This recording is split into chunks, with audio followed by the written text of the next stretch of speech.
Satellite, a screenplay by Patrick Whittaker. Fade in.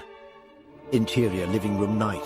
The living room of an ordinary house in an ordinary road. Despite the room being empty, the television has been left on. It is tuned to the Great British Shopping Experience, a shopping channel. On the television, Dan Brody, slick, handsome, camp, is going through his sales patter. Hark the herald angels sing. Body bags are just the thing. If your children are all dead, don't just leave them in their bed. If you want them up in heaven, you must buy at least 11. If their flesh has gone to hell, a body bag will stem the smell. Hark the herald angels sing. Body bags are just the thing. Yes, folks, the hot news here on the Great British Shopping Channel is that we've just got our sweaty mitts on a brand new batch of body bags. And these aren't just any body bags, you know? Oh no. These are Chinese body bags made especially for the People's Liberation Army in readiness for World War III. Now, you may remember the last time we had these on sale, we sold out all 5,000 within an hour and had to disappoint a lot of people. Were you one of those sad unfortunates? If so, what are you waiting for? Get on that phone right now and grab yourself a bargain. You've seen similar body bags on eBay and said to yourself, how much? Somebody's having a laugh. And to beading, right they are. In a moment of madness, Sam, our chief electrician here, bought one and has been laid up in bed for 3 days with buyer's remorse. And I don't blame him. I saw the body bag he bought and I tell you this, I wouldn't be seen dead in it.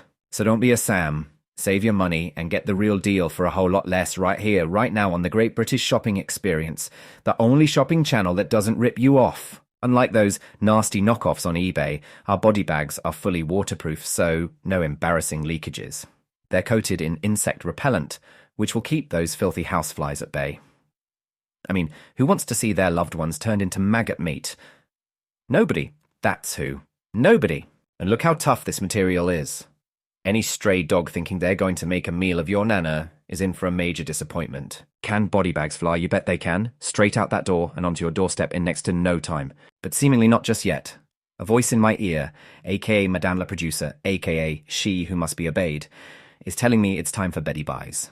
Camera tracks to the doorway and out into interior hallway night continuous. The Black Night cometh, its wicked ways to perform, and so we have to leave it there for now. Please don't bother phoning. All the lines are now closed until the Black Night has passed by once more. But worry ye not. We'll be opening them again the moment it's safe to do so.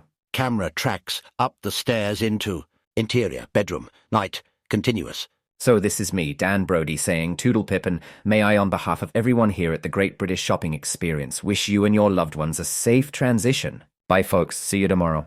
Tom Caxton is tying up his wife, Barbara, kneeling on the bed. Barbara is completely compliant as Tom skillfully binds her. Next to her on the bed is a book on shibari, the Japanese art of knot tying. When he is done tying up Barbara, Tom checks the ropes and knots. Then he helps Barbara get comfortable and pulls the bedclothes over her, for kissing her tenderly on the forehead. They exchange anxious looks, offer each other reassuring smiles. Neither is keen for Tom to go, but he has to. We follow a reluctant Tom out onto interior landing night continuous. Tom locks the bedroom door. He goes downstairs to interior hallway night continuous. A table has been placed against the front door. Tom takes a moment to check it, then heads into interior kitchen night continuous. Tom picks up a transistor radio from the table and turns it on. It makes no noise. From a bottle of whiskey he takes 2 nerve-steadying gulps before examining the jamb of the pantry door where pencil marks indicate the growth of a child over time. After a few moments of contemplation, he raises the bottle to the unknown child and takes a couple more swigs. Then he puts the bottle down and goes outside into exterior back garden night continuous. Tom locks the kitchen door behind himself. He inspects an ant's nest in the corner of his patio, watches dispassionately as the ants go about their business. His transistor radio starts pumping out a series of beeps, each about 1 second apart.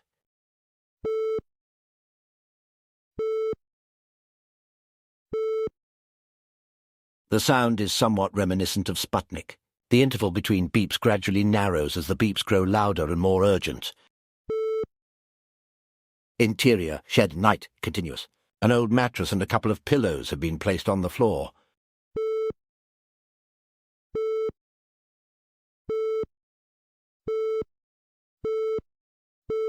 The beeps are about a tenth of a second apart now. Anxiety is writ large on Tom's face as he shuts the door behind him and hurriedly bolts it. He throws himself onto the mattress and places the transistor radio close to his ear. Tom braces himself, grits his teeth. The beeps rise to a crescendo. Tom fights to control his terror. He claws at the mattress, buries his face in a pillow. The beeps blend one into the other as the shed suddenly fills with sickly green light. Tom thrashes, spasms. From the radio comes a single, unending tone. Tom opens his mouth to scream, but before he can make a sound, blackout. Exterior, back garden, morning, fade in, to the sound of bird song and a close-up of the ant's nest. Camera pans out, takes in the rest of the garden. Seems like just another ordinary day in suburbia until the piece is disturbed by the shed door being abruptly pushed open. Tom, looking like he's barely slept, staggers out of the shed, trips, lands on his knees. At first he doesn't bother getting up. He takes long, deep breaths of morning air. In the distance, gunshots, police sirens, more gunshots. Silence. Tom barely reacts to these intimations of violence. Not so the sound of groaning, which draws his attention to a badly mutilated intruder sitting against the garden fence with his guts spilled on his lap. Tom betrays no emotion as he briefly disappears behind the shed and returns with a garden spade. The intruder starts greedily cramming his entrails into his mouth, chewing, swallowing, dribbling. Standing over the intruder, Tom raises the spade, brings it swiftly down, catching the intruder on the side of his neck. He strikes again and again, hacking at the intruder's neck until his head flies off. Casting aside the spade, Tom drags the intruder's body into the rhubarb patch. As he does so, we see the legs of another dead man sticking out from the rhubarb. Tom takes the intruder's head and tosses it into the rhubarb patch. This brutal act of killing has enervated Tom. Panting, smiling grimly, he leans against the shed and masturbates vigorously. The resulting orgasm arrives quickly and is intense. After adjusting his dress, Tom makes his way to the garden tap, turns on the tap, washes his face, drinks. Tom dries his hands and face with his tracksuit top. A distant scream of horror is followed by the sound of breaking glass, both of which Tom ignores. He unlocks the kitchen door and goes into interior, kitchen, morning, continuous. Through the kitchen into interior, hallway, morning, continuous. Tom quickly checks that the front door is still intact and the table is undisturbed. Then he goes upstairs to interior, landing, morning, continuous. Tom unlocks the bedroom door, hesitates. Full of trepidation, he opens the door, goes into the interior bedroom, morning, continuous. As Tom enters, Barbara, much to his relief, is still trussed up on the bed. About bloody time, I need a piss.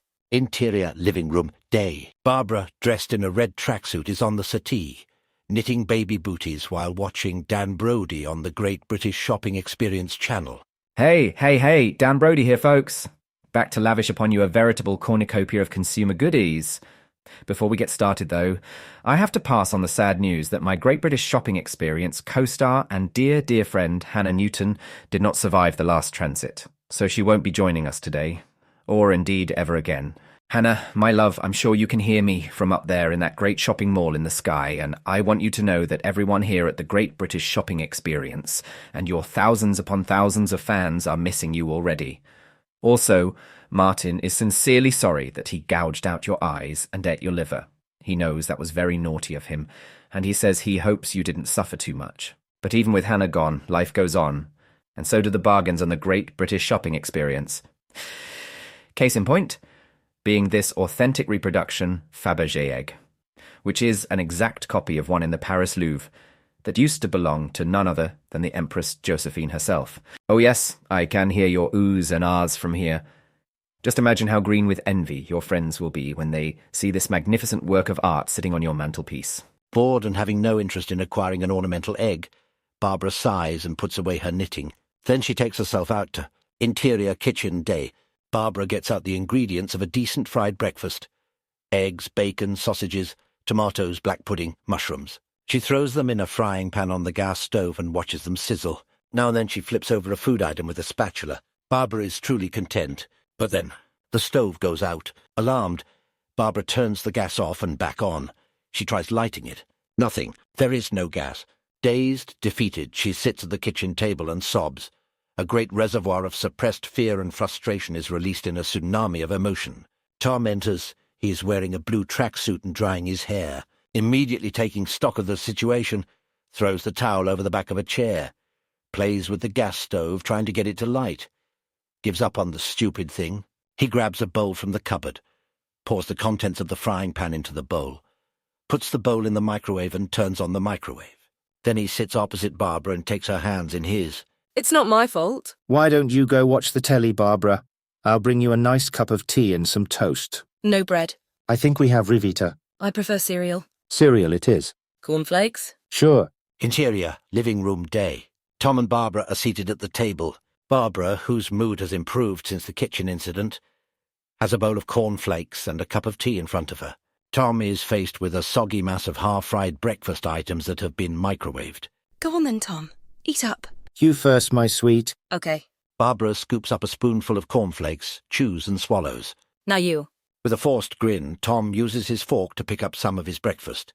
He pops it in his mouth. Obviously not enjoying it, he chews and swallows. Delicious. Have some more. Tom pats his stomach. Couldn't eat another thing. Well, no point wasting good food. Stick it in the fridge. You can have it for your supper.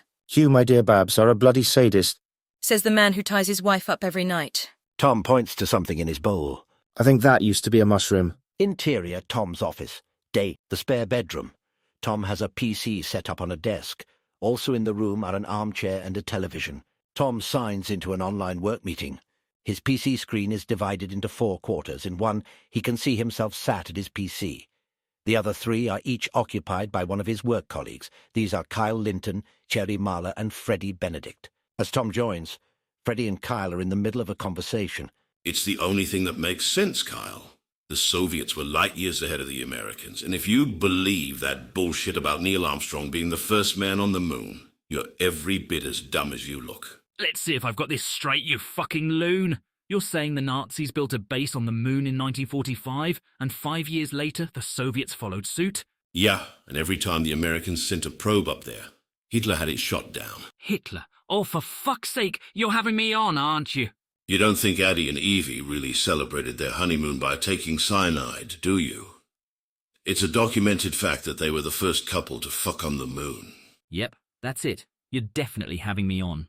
Had you going, though, didn't I? If you kids have quite finished talking total bollocks, perhaps we can get on with the meeting? Morning, Tom. You look like shit. And you're full of it. Before we get started, I have some sad news to impart. You've probably noticed John Wickerby isn't with us today. I'm afraid he won't be with us tomorrow either, or in fact ever again. In the early hours of this morning, he shot himself in the head with a nail gun. Dead? Very. During last night's transit, John attacked both his children, leaving one of them dead and the other missing half her face. When he came out of his fugue and saw what he'd done, he smothered the surviving child with a pillow. He then killed his wife by slitting her throat with a Stanley knife, before doing the same to his dog. Not Buddy, I really like Buddy. He called me on Skype to tell me what he'd done. Then, right there, right in front of me, he picked up a nail gun, shouted, "E.T., fuck off," and shot a nail into his right ear hole. And that was enough to kill him? No, so he shot himself in the eye. Silence follows as the conference attendees take in the news. Then, I call dibs on his parking space. You callous, unfeeling shit. Frankly, Kyle, I hope when we meet tomorrow, Sherry will be telling us how you were found with your throat ripped out and a rat feasting on your genitalia. Not me, baby. If one person is going to survive this shit show, it's Kyle Alexander Linton, Esquire. A man you've worked with for over a decade has killed himself. His wife is dead, his children are dead. And you're calling dibs on his parking space? Do you know who else has died in the past 24 hours, Freddie? An estimated 50 million people. Thanks to that fucking satellite, over 1 billion people have died in the past few days, and you expect me to get weepy-eyed over a neurotic accounts manager with a personality deficiency? Here's, let's face it, barely shaggable mess of a wife and a couple of brats who look like, what happens when cousins marry? John's gone. Well, boo bloody who. Nobody told him to fill his brain with metal. That was his choice, and I'm having his parking space whether you like it or not. closing her eyes and placing her hands over her ears, Cherie screams. Stop it, stop it, stop it! Geez, Sherry. Chill, we were only joshing. No, we weren't. You're fired, Kyle. You what? You are no longer an employee of Lovecraft Wonder Toys. Pack up your shit and go. You can't do that, Sherry. Who the fuck do you... With a click of a mouse, Sherry unceremoniously ejects Kyle from the meeting. Anyone else want to tell me what I can and can't do? Well done, Sherry. The little shit had that coming. Perhaps now we can get on with the meeting. First up is a meeting I had last night with the marketing department. It's been decided to mothball Sister Gabriella and Father Dominique. What? You've got to be shitting us. Gabby and Dom are the most popular dolls in retail history. Were, Freddie, were. Our 3 biggest buyers have cancelled all future orders for both dolls, and we're expecting others to follow suit. But why in God's name? Why? Because we're fucked, Freddy. Well and truly fucked. The world is going down the crapper, and the last thing your average kiddie wants in the middle of a cannibal apocalypse is the chance to play with a vigilante nun. Spot on, Tom. Thanks to the Black Knight, there's been a seismic change in the toy market. We either adapt or die. So, after some hasty market research, our brainiacs in development have come up with this. Sherry clicks her mouse. Up pops a picture of a chainsaw-wielding, leather-jacketed doll. Gentlemen, may I introduce the latest addition to the Lovecraft Wonder Toys family of dolls, the one and only Butcher Baby. A moment's silence as Tom and Freddie take in what they're seeing and hearing. Then, Fucking hell, that's beautiful. It's monstrous. It's beautiful and monstrous, and it's going to outsell every other doll in history. No sane parent is going to buy something like that for their kids. Show me a sane parent, and I'll show you someone who hasn't been paying attention. With all the shit that's been going on, anyone not at least slightly bonkers has something seriously wrong with them. Besides which, when did parents have any say in what they buy their kids? They might not like Butcher Baby, but when that little brat of theirs starts screaming, "I want a Butcher Baby! I want a Butcher Baby!" out comes that bank card and, "Courtishing!" There goes another Butcher Baby. It's called Pesto Power, Freddie. Pesto Power! I have to be honest, I can't bloody wait to get my hands on one of those things. Bit old to be playing with dolls, aren't you? I'm going to buy me a dozen. No, 2 dozen. And I'm going to steal my neighbour's gnomes and replace them with Butcher Babies. As usual, we'll be creating a comic strip to promote the new brand. Tom, as you're the only comic strip walla on the team who hasn't died in a disgusting manner, I'm leaving that in your capable hands. How soon can you knock up some panels?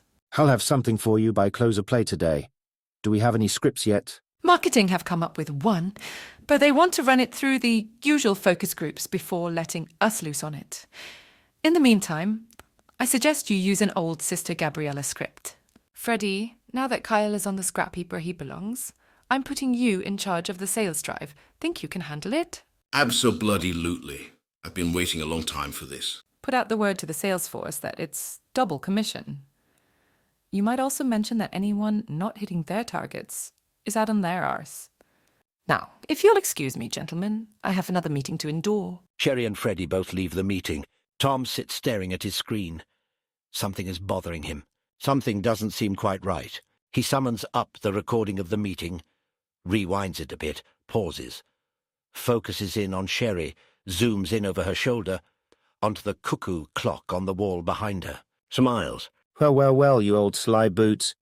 Day. Barbara is on the settee, still knitting baby booties while watching Dan Brody, extolling the dubious qualities of some worthless piece of tat. Hearing Tom thundering down the stairs, she hastily hides her woolen knitting needles under a cushion.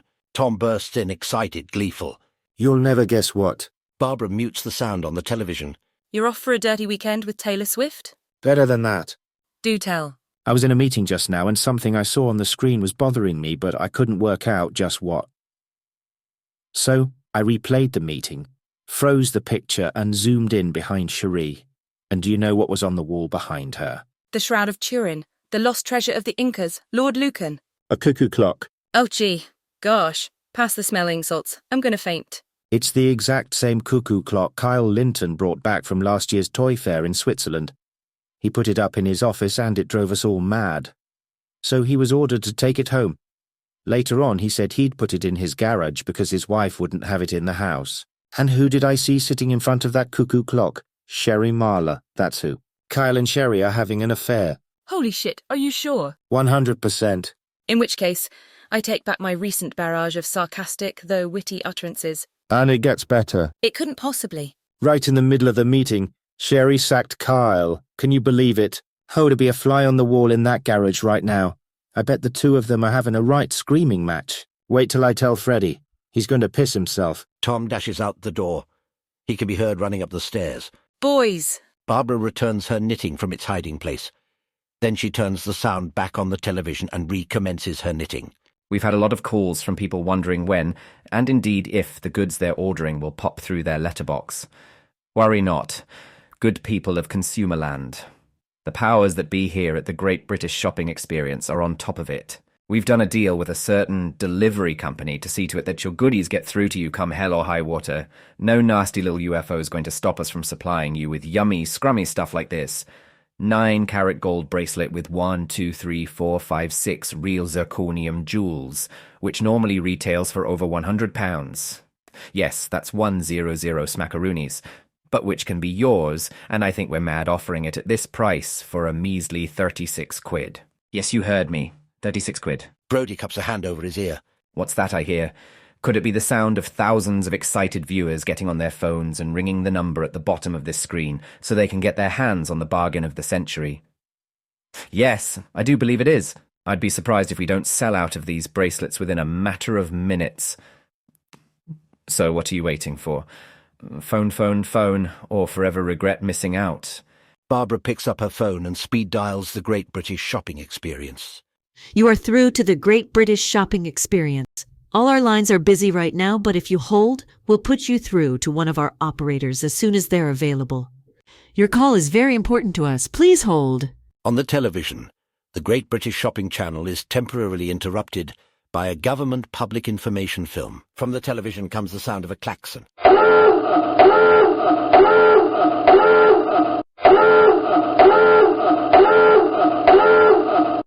Attention, attention. The following is a government public information film containing information that could save your life. Please watch and listen carefully. Earth is under attack as never before. The Black Knight satellite is an implacable menace, a weapon of war against which we have no defense. We must all do what we can to survive and to protect the ones we love. Very little is known about the Black Knight. Even less is known about the deadly radiation it constantly spews onto our planet as it passes overhead. All we do know is that it causes people to go mad and develop an insatiable appetite for human flesh. There is no hiding from this radiation. It passes through solid matter with ease and penetrates the ground for many miles. Even solid lead has proven to be no barrier. The Black Knight is in orbit over the equator. It circles the planet once every 23 hours and 19 minutes, making it possible to predict where it will be at any given moment. Check social media to find out when it is due to be overhead where you are. Make a note of the time that it is due. If for some reason you cannot access social media, remember this: the Black Knight returns every 23 hours and 19 minutes. As it comes closer to where you are, it will jam all radio transmissions and take over the internet and other means of electronic media. When it does so, it broadcasts a series of beeps on all frequencies through all media. Listen out for these beeps. They will tell you how close the satellite is. The nearer the satellite is to you, the louder the beeps are and the less time there is between each of them. Regard the beeps as a warning to take immediate action to protect yourself and those around you against the Black Knight. When the Black Knight approaches, everyone should go to a room where they must be alone. Do not share a room with anyone, no matter how much you love them, no matter how much you trust them. The fewer people you have within your immediate vicinity, the greater your chance of survival and the less chance there is of you becoming a flesh-eating maniac. If you can, restrain yourself and/or those around you. This can be done, for instance, with rope, string, or bed sheets. Do not think that because you love someone, they are safe from you. Do not think because someone loves you, you are safe from them. The madness inflicted by the Black Knight is immune to love and sentiment. We do not know why it only affects some and not others. The next time it passes, it might be you it affects. You it drives crazy. Then again, it may be your partner, you parent, even your child. Interior, living room, day. Barbara sits with her phone glued to her ear. Tom enters with lunch on a tray. It ain't pretty, but it's lunch. Barbara nods absently. Tom sits next to her, takes his plate and tea from the tray, places them on the floor at his feet, puts the tray on Barbara's lap. He grabs the remote. You mind? Barbara shrugs. Tom changes the channel to BBC News. Louise Bates is at the news desk. Barbara looks at her lunch as if wondering what the hell it is. And now we can go live to Phoebe Anderson on College Green by the Houses of Parliament, where a small group of protesters has gathered. Phoebe, what can you tell us about what's happening there? Well, Louise, as you say and as you can see, there is a protest in progress here outside the Mother of Parliaments. It has been organised by a group calling themselves the League Against Disinformation, LAD for short, and I'm joined here by their leader, Russell Jackson. Mr. Jackson, would you care to tell our viewers why you and your colleagues have gathered here today? Yes, I would, Phoebe. We are letting the government know we are not buying into their bullshit. And what bullshit would that be? As if you didn't know. The media, especially you traitors at the BBC, know exactly what I am talking about. I'm talking about this nonsense we're being fed vis-a-vis the so-called Black Knight satellite, which amounts to the biggest hoax in history. There is no Black Knight satellite. It's all a con. A big, fat government lie. You have to be an idiot to believe it. I mean, come on. An alien satellite, little green men. The government are lying to us, and you, the media, are colluding with them in the biggest crime in human history. So how do you explain the massive slaughter we're witnessing day in, day out? Mass hysteria. For decades, successive governments have been poisoning our water supply with fluoride. And you know what fluoride does, don't you? It makes people susceptible to suggestion, and it makes them placid. Which is why the first thing the Nazis did when they invaded a country was lace the reservoirs with fluoride. There's no evidence they ever did that. Look, the fact is that there is no Black Knight, no aliens, no death ray driving us insane. It's all lies, and you know it. People, wake up, stop being sheep, do your own research. Show me the dead bodies, the corpses piled high, the overflowing mortuaries, the mass burials. There aren't any. Oh, sure, we've all seen the odd, mutilated corpse. But the fact of the matter is that the government are taking the bodies of people who have died of natural causes and carving them up to make it look like they've been savagely attacked. What we are seeing here are the opening shots of a war against humanity, against civilization, decency, and freedom. And I want the government and all the despicable corporations behind this farce to know that we are on to them, and we are prepared to fight. We the people will not be lied to anymore. The revolution has begun. Me and these brave and wonderful people behind me are staying right where we are tonight. We will maintain a vigil from dusk to dawn, and we will not run for cover, nor will we tie each other up. Come back tomorrow and you'll find us still here, still alive, still standing, because there is no Black Knight, no alien satellite making us all crazy. What a nutjob. Maybe he's right. Maybe it is all a hoax. You're not serious. Show me the satellite, Tom. Then tell me how any machine, alien or not, could make people turn to murder and cannibalism. Tell me how it could possibly affect the short-term memory of billions of people so they can't remember what they just did. And tell me why there's no recording, not a single video, of what supposedly happens when the satellite comes along. I'd like to know, Tom. You're smart, or at least you say you are. So tell me how. Oh, hello. Yes, the bracelet. You have some left? Thank goodness.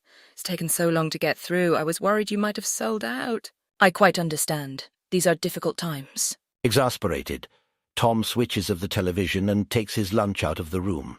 Yes, I am. My membership number GSE 3287351. That's right, Mrs. Barbara Caxton. It's a Visa card. The long number is... Interior Tom's office, day. Tom is at his desk, finishing off a mock-up comic panel for Butcher Baby on his iPad. It depicts Butcher Baby holding up the head of a freshly decapitated nun. His work is interrupted by a Zoom call from Cherry. Hi, Tom. Just wanted to check in to see how things are coming along. I've got a fistful of panels I think you'll like. He holds up his iPad to the camera on his PC. This one I'm especially proud of.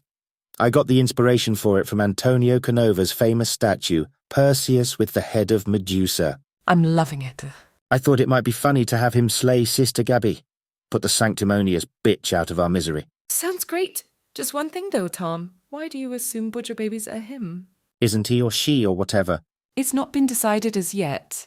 My thinking is that we should make him her transgender, whereas Dave Ashton, dinosaur that he is, wants two versions of Butcher Baby. One male, one female. He says they can be differentiated by the colour of their chainsaws. Blue for boy Butcher Baby and pink for girl Butcher Baby. I told him he was being unspeakably sexist, but he said he didn't care because stereotyping sells dolls, and I have to agree with him on that one, which is why I strongly believe transgender is the way to go. What do you think, Tom? Transgender sounds good to me. And I'll tell you what would be a hoot, Sherry. Something that will really turbo boost our sales. How about if we gave him or her the ability to transition? He could start off as a boy and then, at the press of a button, hey presto, he's a girl. Then another press and he's a boy again. I like it, Tom, I really do. Only I'm not sure it's feasible. I mean, it would need some quite intricate machinery to turn its penis into a vagina and back again. I was thinking more along the lines of a detachable penis. Are you kidding me? That's the dumbest idea I've heard in a long time. You can't put a detachable penis on a child's toy. I don't see why not. 2 words, Tom. Choking hazard. Oh yeah, I hadn't thought of that. If you can get those panels over to me this evening, that would be great. Otherwise, tomorrow morning will do. In the meantime, I'm emailing you a couple of designs I want you to keep under your hat for now. For Butcher Baby. For Butcher Baby's friends. If Butcher Baby sells as well as you, and I both know it will, then we'll follow up with a range of complimentary dolls. Barbie has Ken, Cindy has Paul, and a Butcher Baby will have Psycho Sam and Manhater Mandy. What do you think? Genius, Sherry. Utter fucking genius. Isn't it? By the way, Tom, I've decided to reinstate Kyle. He may be a dick, but he's our dick, and for the sake of the project, we need him aboard. I hope you understand. Oh sure, Cherie, I understand all right. Interior, kitchen at night. Tom enters, swigs at the whiskey, picks up and turns on the transistor radio. Goes out to exterior, back garden, night, continuous. Tom locks the kitchen door and heads straight to the shed. Along the way, the radio starts beeping. Interior, shed, night, continuous. In the shed, Tom lies on the mattress, transistor radio in hand, and nervously awaits the coming of the black night. The radio starts to beep. The beeps grow louder and louder, more and more urgent.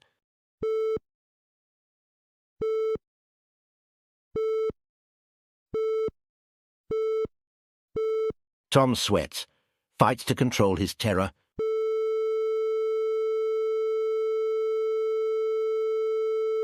Exterior, back garden, night. Fade in. The black night has just this moment passed by. We are outside its influence. A green glow on the horizon thins, then vanishes. As suburbia surfaces from its fugue, dogs bark. Car and burglar alarms sound. Lights go on in nearby houses. Tom, bedraggled and befuddled, stumbles out of his shed. He stands in the middle of the garden, looking up at the Milky Way, displaying a gamut of emotions. Awe, loathing, fear.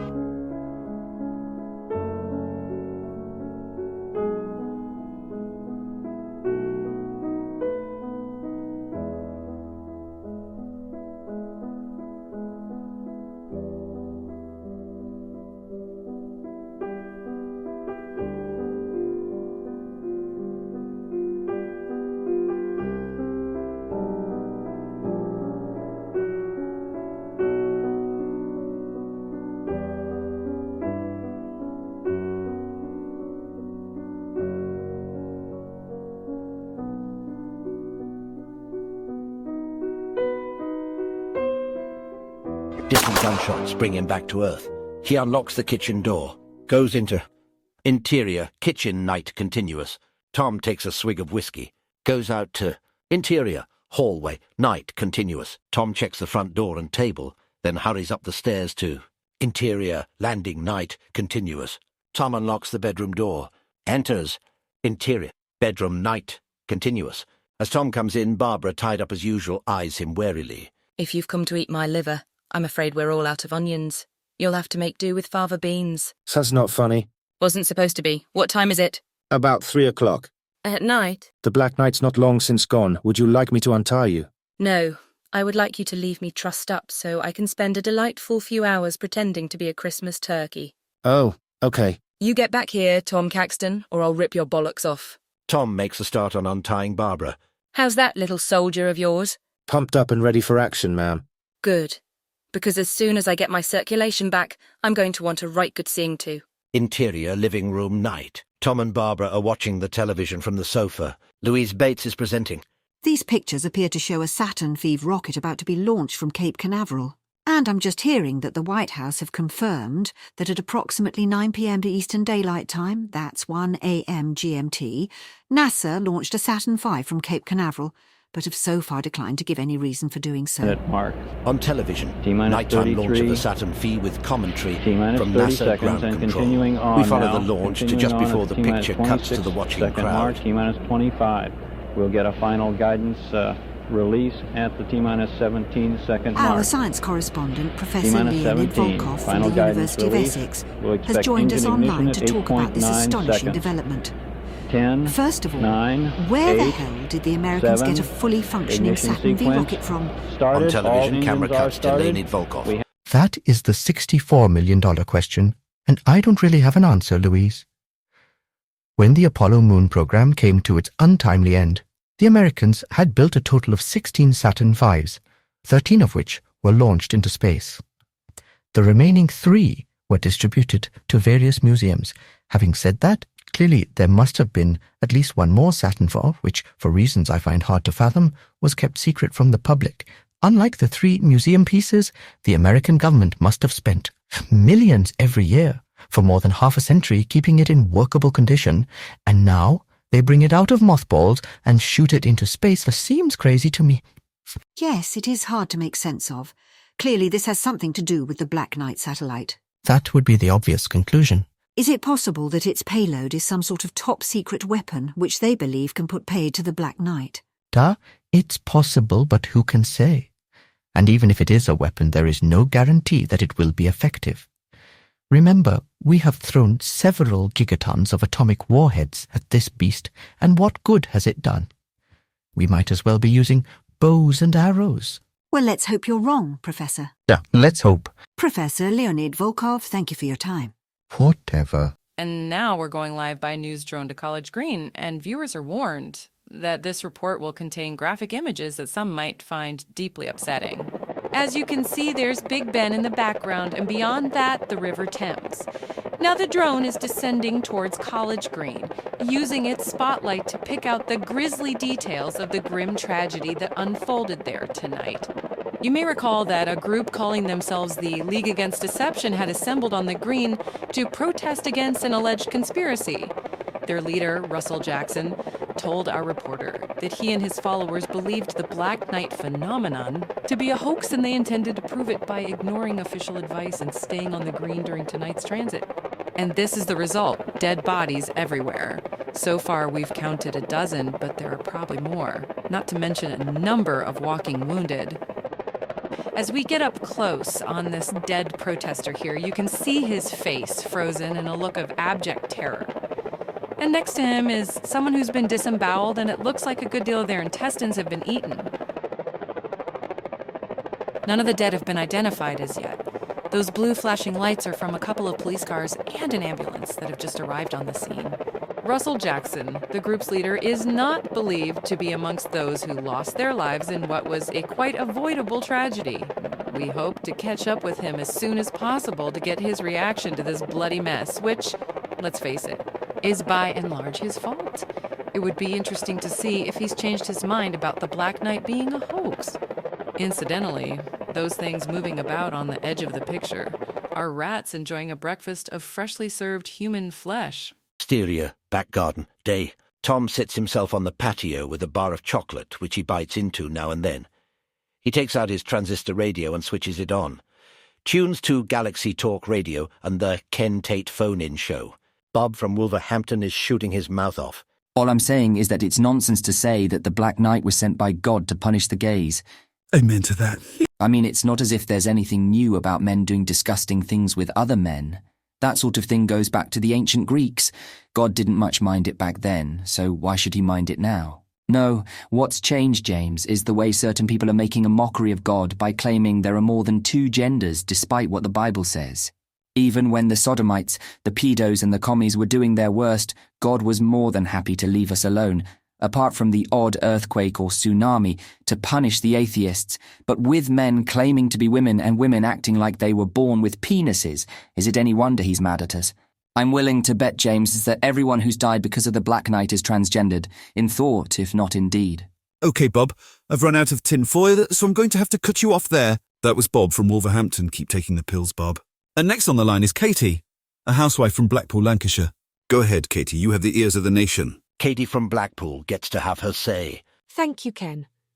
I just wanted to ask why it is that with thousands of nuclear weapons in the world, all those rockets and missiles that have cost us billions and billions of pounds, we haven't been able to shoot down the Black Knight.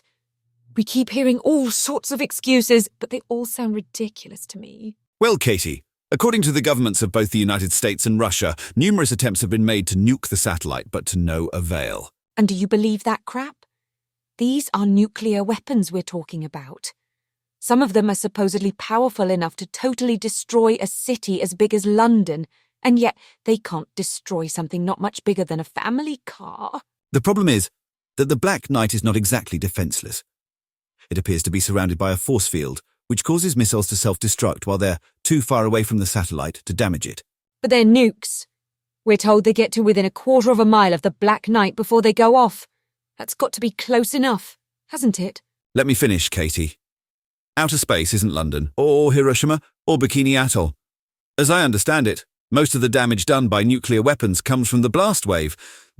In space, where there's no atmosphere, you don't get a blast wave, which means for a nuke to be of any use against the Black Knight, it has to explode right in its face, as it were. Well, lasers then. What about lasers? What about them? Ronald Reagan promised the US was going to build lasers powerful enough to punch holes in the moon. That was over 50 years ago. So where are these lasers, and why aren't they using them? To be honest with you, Katie, that's a question I can't give a good answer to. If any of my listeners out there are privy to American military secrets, perhaps you could give us a call. The number to ring is... Tom turns off the radio. He spits out a half-chewed piece of chocolate. It lands on the lawn. He watches with grim fascination as it is mobbed by ants. Interior bathroom. Day. Barbara on her hands and knees is bent over the toilet bowl, puking her guts out. When she's done, she sits with her back against the wall, stomach on belly, looking content. Interior. Tom's office. Day. Tom, his mood gloomy, enters and slumps into his chair. His phone rings. He answers. Tom Caxton. On the other end of the line is Isabel Linton. Mr. Caxton, you probably don't remember me, though. We did meet once. I'm Isabel Linton. Oh yes, Kyle's wife. Would you like a good laugh, Mr. Caxton? I can't imagine there's anything can make me laugh right now, but you're welcome to try. It's about my husband. As you know, the man's a complete and utter shit with the morals of a warthog on heat. A couple of days ago, I caught him in bed with your boss, Cherry Marla. I've always known about his philandering, and I've tolerated it. Not liked it, mind. Just tolerated it.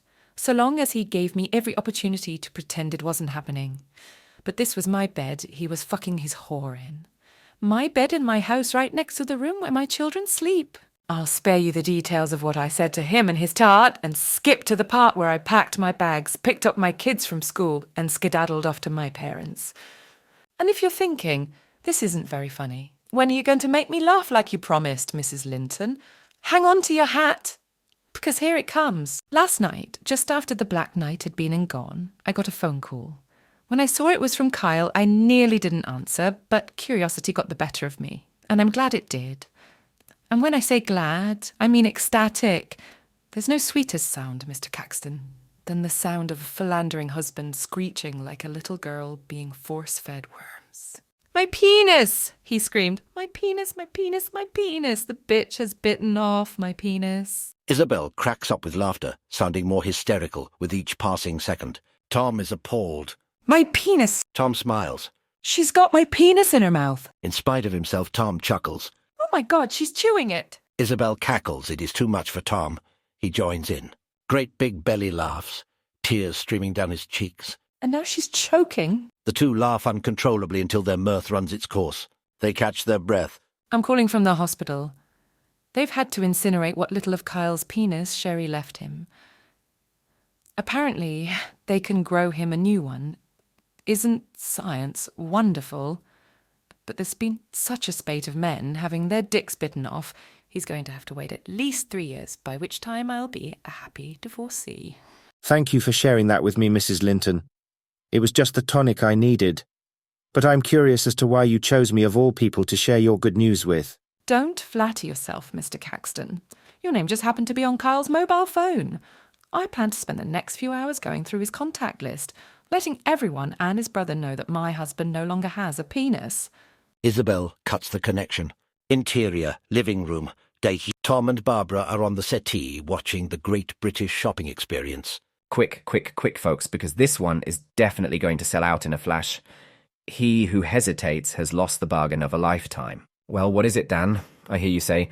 Tell us, you incredibly charismatic television person. You. It is you saw it. Drum roll. A straitjacket.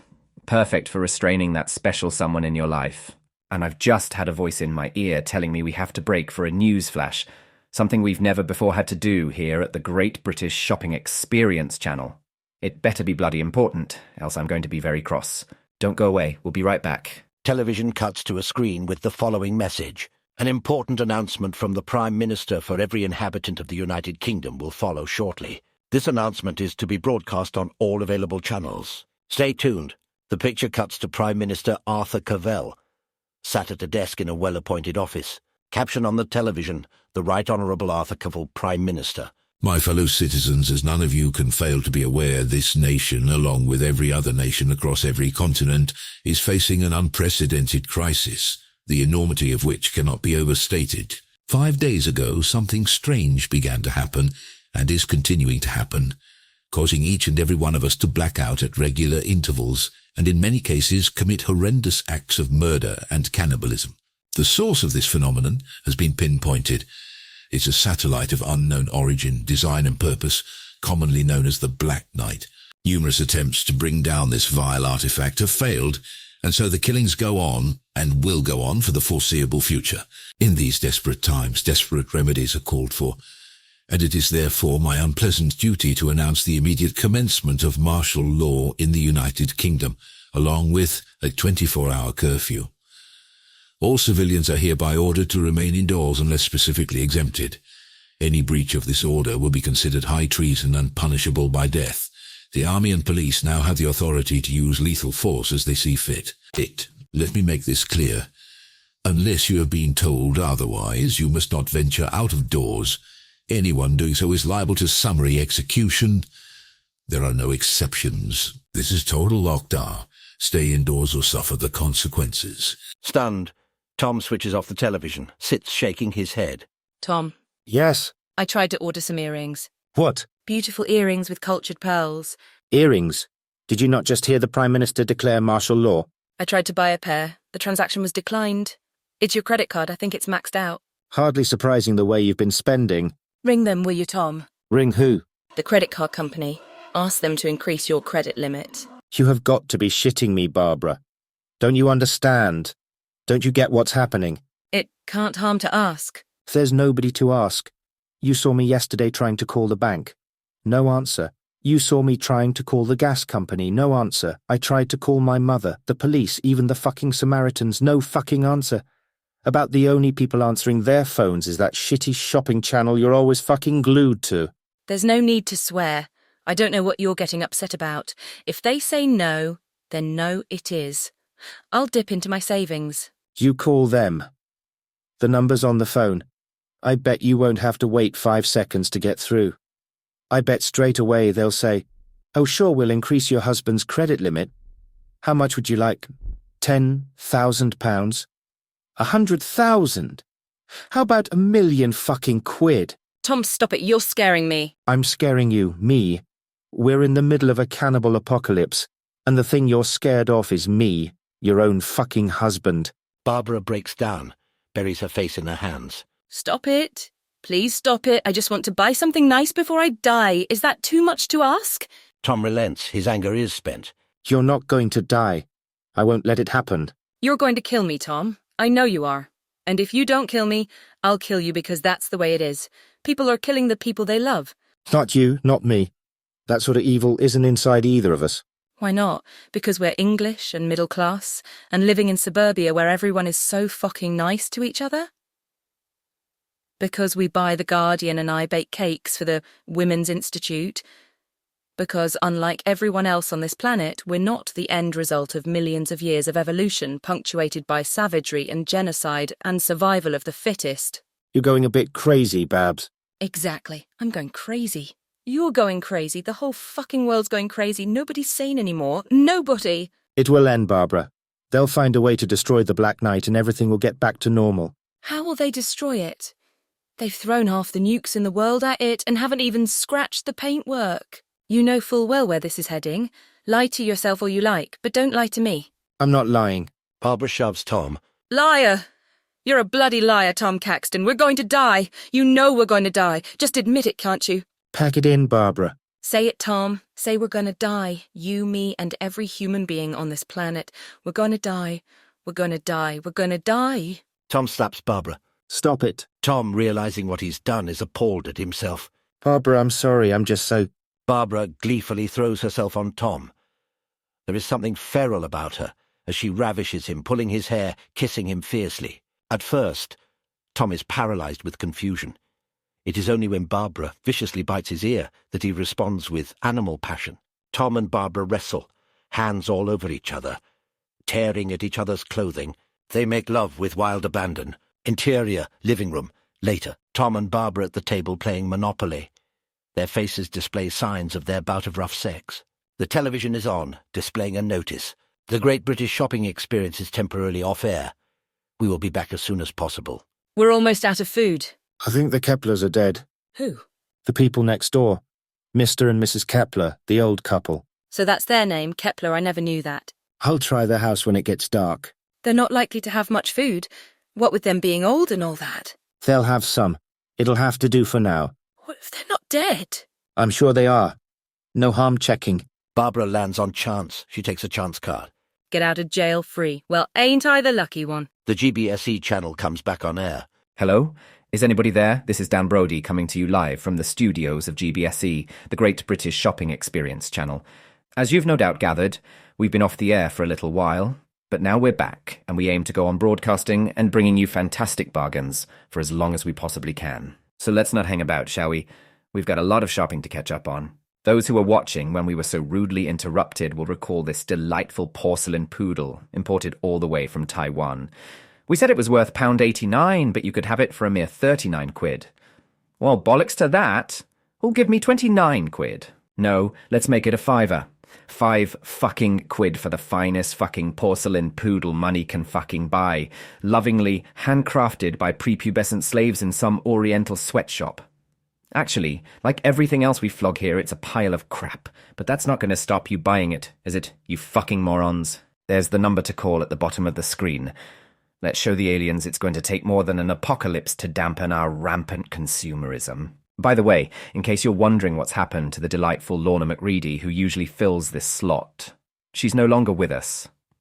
One of the camera crew had her kidneys for breakfast. Such a sweet girl. I bet she tasted delicious. We've yet to deter. A power cut renders the telly inactive. Outside, burglar alarms go off.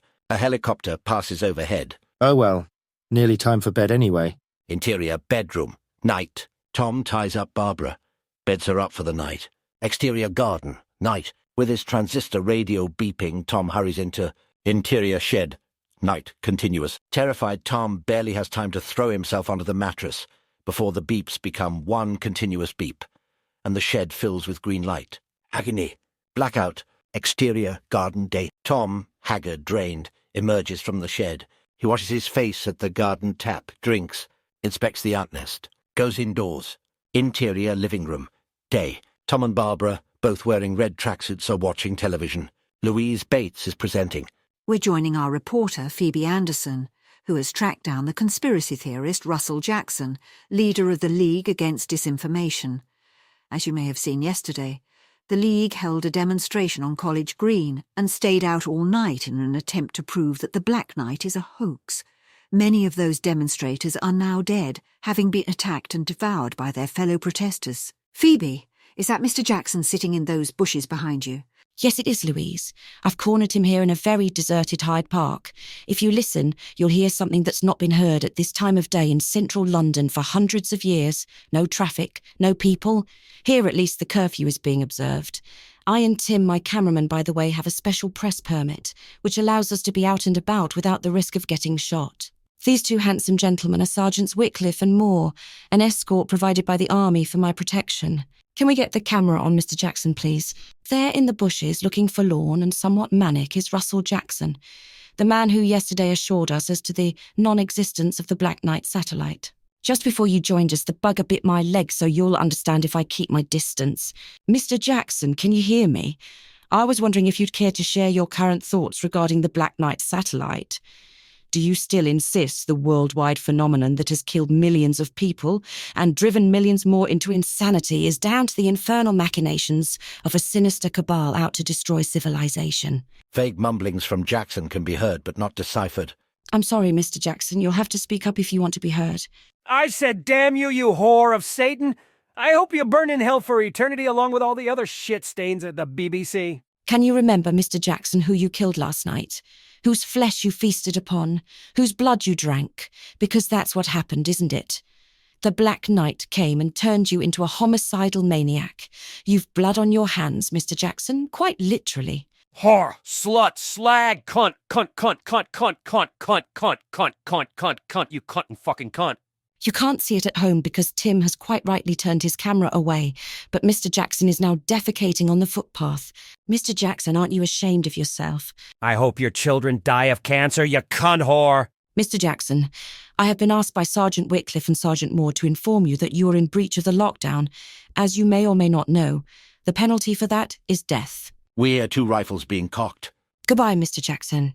2 shots ring out. Oh, you fuckers! 2 more shots. Silence. Then... And now back to you, Louise. Tom turns off the television. I don't know whether to laugh or to cry. Interior Tom's office. Day. Tom logs into the morning conference. Freddie is the only other participant. Tom, so glad you made it. I thought I was going to be all on my lonesome here. I take it you've heard about Cherie and Kyle. If it wasn't so funny, it would be tragic. Once this Black Knight bollocks is over and done with, I intend to make a film called The Night My Boss Ate a Man's Penis. I have Ana de Armas in mind for the part of Cher. Might I suggest Kenneth Branagh for Kyle? Excellent choice. Be interesting to see how far he'll go for the sake of realism. Now, are we going to bother with this meeting, or shall we just say fuck it and face reality? As for Beau, an idea as Butcher Baby is, it's just not going to happen. I, for one, am inclined... No, wait, Cherie's dialing in. This should be interesting. Morning, Sherry. My apologies for being late, gentlemen. I had a domestic situation to deal with. You look tired, Sherry. Rough night, was it? Fuck off, Freddie. I can tell from your even more smugger than usual smug look, you know perfectly well what happened. That bitch Isabel never could keep her mouth shut. God, I bet she had an orgasm when Kyle rang her to say I'd eaten his penis. You appear to have smudged your lipstick. That's not lipstick, as if you didn't know. Which makes me dread asking what you have stuck in your teeth. Foreskin, Freddie. It's the least digestible part of the human penis. For goodness sake, Sherry, couldn't you have at least gargled or something? I'm yanking your chain, you puts. It's bacon or maybe beef. I don't know. Since they took Kyle off to hospital, I've eaten every piece of meat in the house. That's what the Black Knight does to you. It makes you hungry. Very, very hungry. I nearly had the neighbour's cat this morning. If I'd just been a fraction quicker... Never mind, I'll get the fucker later. I put down a trail of meat to try and lure the damn thing into the house. But then I went and ate it all. God, I'm so fucking hungry. Did you guys get a chance to look at the specs for our new doll, man-hating Mandy?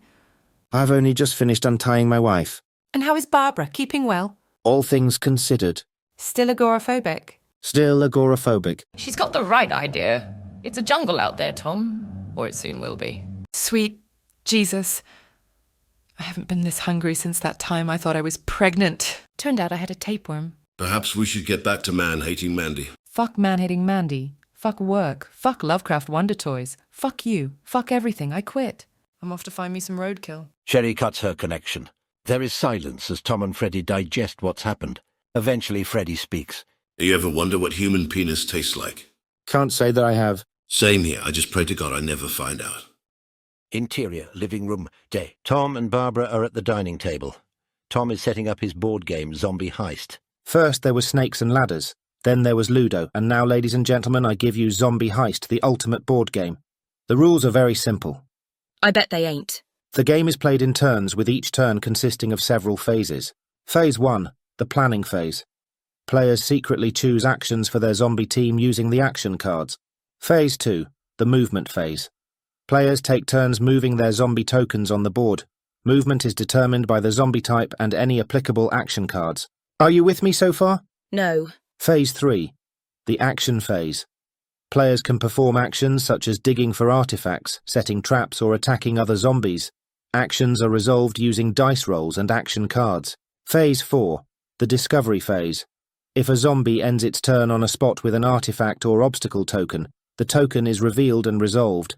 Artifacts are collected, and obstacles must be dealt with using action cards or dice rolls. And then last but not least, Phase 5. The aptly named end phase. Players draw new action cards until they have 3 in hand. And you've spent how long developing this game? It's not a matter of how long, my dear Babs, but how much. How much sweat, how much blood, how many tears. This to me is what Everest was to Hillary. What the 4-minute mile was to Bannister. What the monster was to Frankenstein. Zombie Heist is without doubt, and I say this in all modesty, the greatest board game in history, and it's going to make us, very, very rich. The moment this puppy hits the shelves, Lovecraft Wonder Toys can take their job and shove it where not even a rat would go. Then you and I are going to sit back and watch the millions come rolling in. I'm going to buy us a nice little island in the Caribbean, where every night we'll stroll hand in hand along the beach and watch turtles hatch and stingrays play. You're forgetting one thing. No, I'm not. I will spend whatever it takes to cure you of your agoraphobia. I don't care if it bankrupts me. One day you will walk out of this house, or maybe some other house, and you'll look up at the sky and say, "Fuck you, universe, I'm back." We both know that's not going to happen. Let's get on with the game, shall we? You'd better go over the rules again. First of all, there's the planning phase. This is where we both secretly choose actions for our zombies using the action cards. Then we move on to Phase 2, the movement phase. Now this is where Tom is interrupted by a medley of noises coming from the road outside. Unseen by us, a man named Joseph K. is being chased by soldiers. We hear the clanking, churning, whirling of an armoured vehicle. Running feet. Stop or we'll shoot. More running feet. Perhaps a dozen men coming closer. The front gate swinging open. Stop or we'll shoot. Pounding on the front door. In God's name, let me in. Machine gun fire. Bullets tearing into the front door. Wood splintering. Feet running up the garden path. Motioning for Barbara to stay put. Tom goes to the window, pressing himself against the wall. Soldiers. Hand an armoured car. There's a dead man in the driveway. They're dragging him away. Straight through the hydrangeas. Thanks a bundle. Stay away from that window and do not come outside, or you will be shot. You will not be warned again. Jesus. Startled, Tom hastily backs away from the window. Trips, falls on the floor. Barbara ducks and joins him. What the actual fuck? This is suburbia. People don't get shot in suburbia. They are both silent as they listen to the armoured vehicle and the soldiers heading off down the street. When peace returns, they take their places at the table. So what are the rules again? 5 phases. Phase 1, the planning phase. Players secretly choose. As Tom patiently explains the rules yet again. Fade out. Interior, living room, night. On the settee. Tom and Barbara are devouring a light supper of biscuits and cocoa. The television is tuned to the GBSE channel. Okay, folks. That's got to be it for now. The Black Knight satellite is due overhead pretty soon. We here at the Great British Shopping Experience channel are off to separate rooms with as many of us locked safely away as possible, and I suggest you folks out there in consumer land do the same. Who knows? Maybe just for once we'll all survive. And in this time of perdition and uncertainty, let us pray the madness ends soon. I don't know what was in that Saturn V, but something tells me it's going to put a stop to the Black Knight and its evil, evil ways. Good night and God bless. See you all at 6 a.m. sharp. The screen goes to the off-air sign. Colonel Peacock in the library with the candlestick. Cobblers. I'm telling you, it was Colonel Peacock in the library with the candlestick. Kindly, go check. Can it wait until the morning? And give you a chance to change what's in the envelope. I don't think so. You're forgetting I'll be tied up. All the same. Fine. I'll go get the envelope. And as I do so, I hope you notice I'm flouncing in disgust at your vile insinuation that I would stoop so low as to cheat at board games. Barbara flounces to the table, snatches the solution envelope, opens it, looks at the cards. Colonel Mustard, be your dream candlestick. You weren't even close. Oh well, you can't win 'em all. Interior, bedroom, night. Tom is about to tie Barbara up. No. No. Get into bed with me, Tom. That's not safe. Do you think I don't trust my own husband not to kill me? There exists a distinct possibility that I might just do that. Or are you afraid you might wake up to find me sucking your brains out through a straw? Frankly, yes. Listen, that satellite is going to keep orbiting the Earth, spewing its poisonous radiation until every last one of us is dead. And if it doesn't kill us all, what then? We'll be living in a world of trauma and guilt. A world where there's barely a man, woman or child who hasn't killed someone they love and eaten human flesh. I don't want to live in that world. Now get into this bed and do what a husband's supposed to do. I've had enough of you slinking off to that fucking shed of yours. Knowing when he's beaten, Tom climbs into bed with Barbara. He turns on his transistor radio, which spews out static. If I kill you, I'll kill myself. That's the spirit, Tom. Tomorrow, I'll get us some food from next door. I'm sure the Keplers are dead. And if they're not, I'll try some of the other houses. I'll come with you. Too dangerous. So what isn't right now? If you're going to get shot for looting, I'm going to get shot with you. And no arguments. We'll see what happens. Barbara takes Tom's arm, wraps it around herself. Tell me about Sherry Marler. What's there to tell? Is she insane? I mean, to bite off a man's penis and then act as if it hadn't happened. She can't be right in the head. I think she was in shock, that's all. Right now she's probably having a fit of the screaming abdabs. You fancy her? Do not. When I mentioned her name, I felt your penis twitch. I'm lying in bed with the hottest bitch in Christendom. Of course my penis is going to twitch. Oh, Tom, you say the sweetest things. The radio starts to beep. Hell's bells. The kitchen door. I've left it unlocked. Tom starts to rise. Barbara restrains him. I need you here. As the beeping intensifies, Tom and Barbara hold on to each other. They are terrified. The beeps run into one another. The room fills with green light. Tom and Barbara open their mouths to scream, but before any sound comes out. Blackout. Interior bedroom. Night later. Fade in. The black night has passed. Tom and Barbara are next to each other in bed. In the corner sits Mr. Kepler, Tom's elderly next-door neighbour. He has bits of human flesh smeared down the front of his chest and one of Barbara's ears in his hand. Tom opens his eyes, stares at the ceiling as he gets his bearings. He has a bad feeling, turns towards Barbara to find that half her face is missing. She is quite dead. Tom convulses. His arms, jerking like they've received a jolt of electricity, push him away from Barbara, out of the bed, against the wall, knocking the wind from him. Effortlessly he vomits, spilling the contents of his stomach down his chin. Shock has left him shaking and all but catatonic. From the corner of the room comes the small voice of Mr. Kepler. I'm sorry. What? I'm sorry. Too late for sorry. Sorry doesn't cut it. I couldn't help myself. Only now does Tom realize the voice isn't in his head. He looks across the room at Mr. Kepler. It was the Black Night. I went to bed with Mrs. Kepler. I woke up. There was meat in my mouth. Human flesh, all salty and sour. A sudden rage grips Tom. Screaming, he launches himself at Mr. Kepler, drives his fist into the old man's face. Mr. Kepler does not resist. Sits there passively as Tom lays into him again and again. There is even a smile on his face when Tom throttles him. Tom continues to grip Mr. Kepler's throat for some seconds after the old man has expired. When he finally lets go, he crawls on his knees to the side of the bed and strokes Barbara's hair. It wasn't me, Barbara. It was old Mr. Kepler. There was nothing I could do. You understand, don't you, Barbara? Here, I'll tell you what. How about you and me going downstairs and watching the Great British Shopping Experience? We can use my company credit card. Let's get that cruet set you wanted, and maybe some Harry Potter slippers. Remember, you were thinking about getting them, but thought it might be a bit childish. Well, bollocks to that.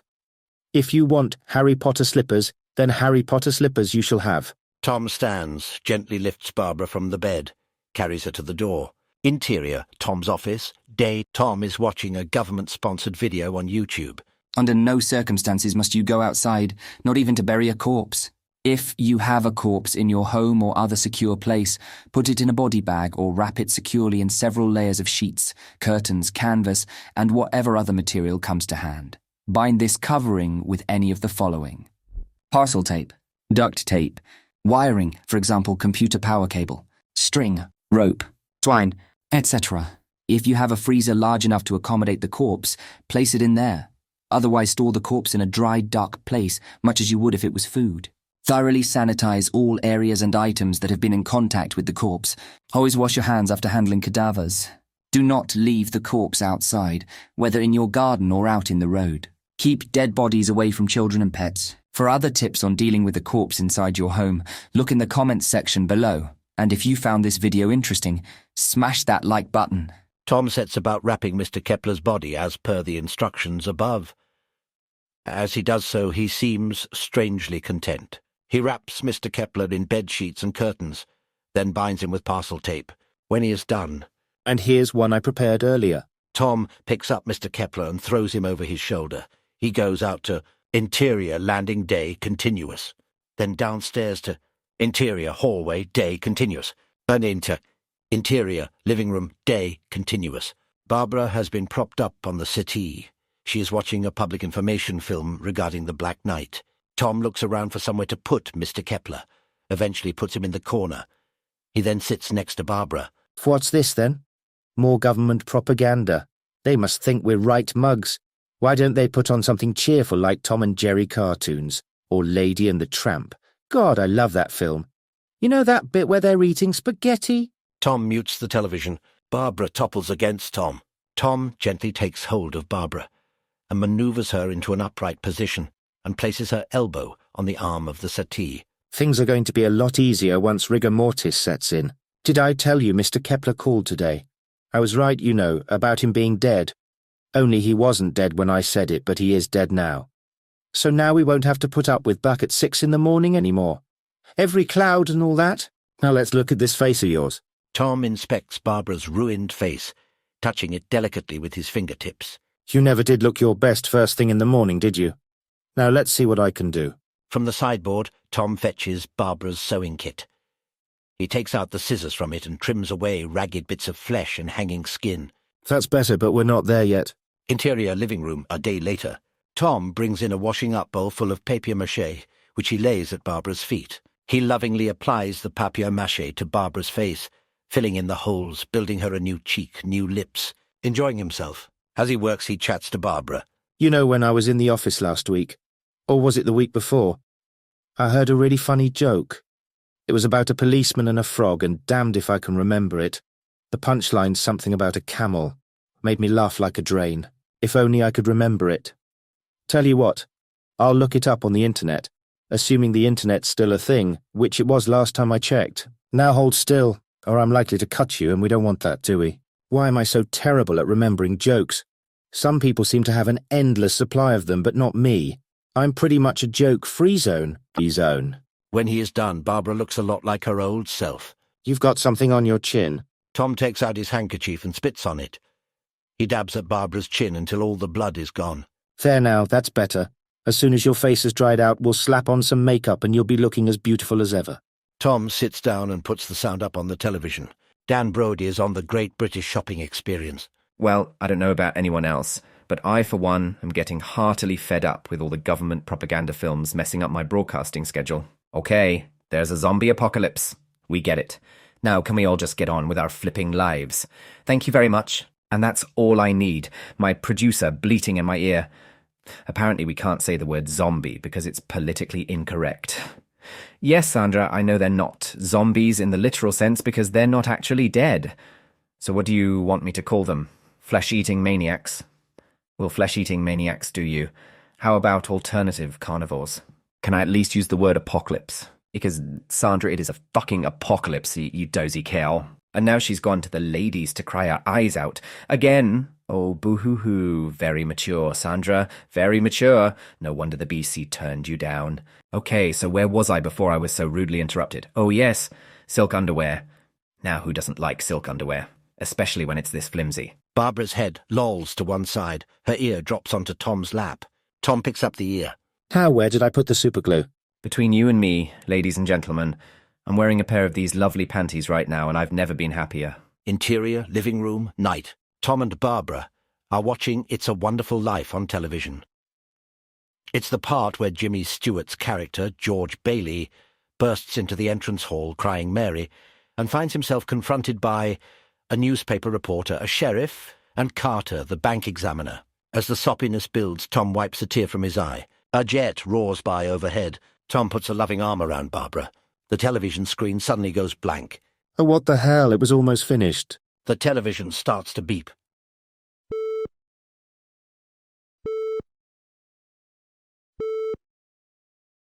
No, not now. Too early. I'm not ready.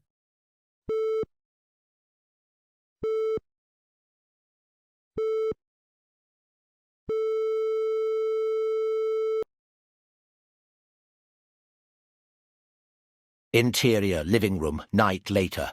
Fade in. On the television. The Great British Shopping Experience is off the air. We'll be back soon. Tom wakes. He spends a few moments taking stock of himself. He looks at Barbara and can no longer deny the reality of her death. Sic transit gloria mundi. Tom kisses Barbara on the forehead. He fetches her makeup bag and touches up her face for her. Interior, living room, day. Tom is on the settee next to Barbara, eating baked beans straight from the can. On the television, normal service will be resumed as soon as possible. The screen goes blank. There now follows an announcement from the Right Honourable Arthur Cavell, Prime Minister of the United Kingdom. Tom flicks a spoonful of baked beans at the screen. Wanker. Television cuts to the Prime Minister's office. Cavell is sat behind a desk looking at camera. My fellow citizens, these are without doubt the darkest days our nation has ever faced. We are in the midst of an emergency so dire I was left with no choice but to declare martial law, to effectively turn these hallowed isles, this bastion of democracy, into a police state. It was not an easy decision to make, nor one I made lightly, and I'm truly sorry for the pain it has caused so many of you. Unfortunately, since the imposition of martial law, things have gotten worse, not better. The horrendous effects of the so-called Black Knight satellite, coupled with mass desertion within the armed forces, has rendered martial law ineffective as a means of keeping order. Therefore, I hereby decree that it is at an end. You may leave the safety of your houses, if you so wish. To put it bluntly, it is now every man for himself. Do whatever you must in order to survive. Good luck, and may God preserve us all. Fuck off. The screen goes blank, stays blank. Tom flicks through channel after channel. All are blank. Interior, Tom's office. Day, Tom is at his PC. On YouTube, he does a search for Black Knight, which returns hundreds of thousands of videos to choose from. He spots a video by Martin McGrew. Okay, Martin Daddy was a Martian, McGrew. Let's hear what you've got to say. Tom clicks on the video in question. McGrew speaks to camera from his bedroom. Hello, all you saints and sinners who on this fair earth do dwell, and welcome to the latest podcast from the Church of Divine Retribution. I'm the Reverend Martin McGrew, and I speak Venusian. For years now, I and my flock have suffered ridicule and derision from those who choose to not believe. When I said I had been chosen by the elders of Venus to spread the one true gospel to the people of Earth, I was laughed at. My children disowned me, and my wife tried to have me put away in a lunatic asylum. And where are they now? Dead, all dead. And millions of unbelievers have died along with them. And in the days to come, millions more will die also. As it is written in the book of Karketh, the divine astronaut, so it is, and so it shall be. There is no path to salvation except through Borganesh, the great cosmic messiah who laid to waste the cities of Mars because the Martians would not listen. As foretold in the Analects of Zelig the Buffoon, after sleeping for more than 1 million years in the heart of the sun, Borganesh has returned, and he is not happy. He has seen the evil that has unfolded on this once fair planet. He has gazed in horror upon the blackness that fills the heart of men, and he has said, enough is enough. This cannot go on. Not too long ago, Borganesh came to me in a dream. Martin, he said, blessed art thou and thy flock, for thine eyes are open and your heart is pure. Thee and thee alone have proven worthy of my love. As to the rest of your accursed race, death to them all. Death, I say, death. I shall send forth the agent of my vengeance, Karparg the Destroyer, who shall be known as the Black Knight. All shall perish except for congregation of the Church of Divine Retribution and a handful of comely maidens. As for thyself, Martin McGrew, you must choose for yourself 12 of the comeliest, most fertile members of the fairer sex, with whom to begin again the race of man. Yes, thou shalt have 12 mates, each fairer than any other on thine planet, and you shall bless them with thy seed, and they shall bless you with progeny. And then Borganesh was gone, and I awoke with a vigor I had not known since the days of my youth. Hear me, women of earth. Though none are worthy of the honor, I must obey my lord and take into my care 12 of you for the purposes of procreation. If you are of good breeding stock and you wish to survive the apocalypse, send me pictures of yourself. Lots of pictures as explicit and lewd as you know how. Make me beat my meat, and you shall walk among the chosen. OS, Detective Inspector Warburg is knocking on the front door. Tom is irritated, ignores the knocking. It continues. Mr. Caxton, open up. This is the police. Open up or I will break down your door. Knock, knock, knock. Mr. Caxton, you are not in any trouble, but if you do not open this door, I will have no choice but to arrest you. Knock, knock, knock. All right, I'm bloody coming. Keep your fucking hair on. Harassed, Tom goes down to interior hallway day. Knock, knock, knock. The front door is full of bullet holes. Mr. Caxton, you're seriously pissing me off. Now open this door, or else... Knock, knock, knock. For Christ's sakes, give it a rest. Tom drags the table away from the door, unchains and opens the door. Catch you at a bad time, did I, Mr. Caxton? It is Caxton, isn't it? Tom Caxton. Yes. Detective Inspector Warburg. Warburg flashes his warrant card, puts it straight back in his pocket. Mind if I come in? The house is a mess. Yours and every other house on the planet. Chaos reigns supreme, Mr. Caxton. Now is not the time to be doing housework. Warburg steps over the threshold. The living room there, is it? Warburg pushes open the living room door. A cup of tea would be nice. Tom follows Warburg into interior, living room, day, continuous. No water, no gas, and pretty soon I expect we'll have no electricity. Tea, Mr. Caxton, is what this country was built on. You can always tell how civilized a country is by the amount of tea drunk there. Warburg spots Barbara's corpse on the settee, but says nothing about it. Sit down, will you? I get a bit nervy when other people are standing. Tom sits next to Barbara. Warburg nods in the direction of Mr. Kepler. I see you have a stiff, Mr. Caxton, a friend of yours. My neighbour. I throttled him to death. Are you going to arrest me? Good Lord, no. You heard what the Prime Minister said. It's every man for himself. Right now, killing anyone who comes near you makes a lot of sense. Except me, of course. I'm pretty sure killing policemen is still against the law. Well, other than killing my neighbour, have I transgressed in some way? Transgressed? Now that's a word I really like. Has a nice biblical ring to it. No, you haven't transgressed. I'm just making a routine inquiry about a Mr. Joseph K. The name's not familiar to me. Really? Then what was he doing dying on your doorstep? Are you talking about the chap shot by the army? That's the one. He broke the curfew and I'd like to know why. I'm afraid I don't have the faintest idea, Inspector. So this stranger, whom you never met, came knocking on your door. Doesn't that strike you as a bit odd? Get a lot of strangers knocking on your door, do you? You're a stranger and you did just that. Good point, Mr. Caxton, and very well made. Warburg takes out his notepad and pencil. He wets the tip of the pencil with his tongue. Tell me what happened. I really didn't see anything. I was sitting at the table over there playing Cluedo with my wife. When you say your wife, I presume you mean the pretty lady sitting next to you. Yes, Barbara, this is Detective Inspector Warburg. Detective Inspector Warburg, Barbara. Delighted to meet you, Mrs. Caxton. She's the reason I killed Mr. Kepler. He ate half her face. I don't know if you can tell. Well, it's not immediately obvious. I used papier-mâché to fill in the missing bits. You've done a cracking good job, I must say, Mr. Caxton. Thank you. Now, these soldiers, did they give any warnings before they shot Mr. K? I heard one of them shout, "Stop or we'll shoot." Stop or we'll shoot. He shouted it twice. And did Mr. K stop? No, he came running up to my front door, banged on it, begged to be let in. Thereby deliberately and willfully disobeying a lawful order. The blighter got just what he deserved. Warburg puts away his notebook and pencil.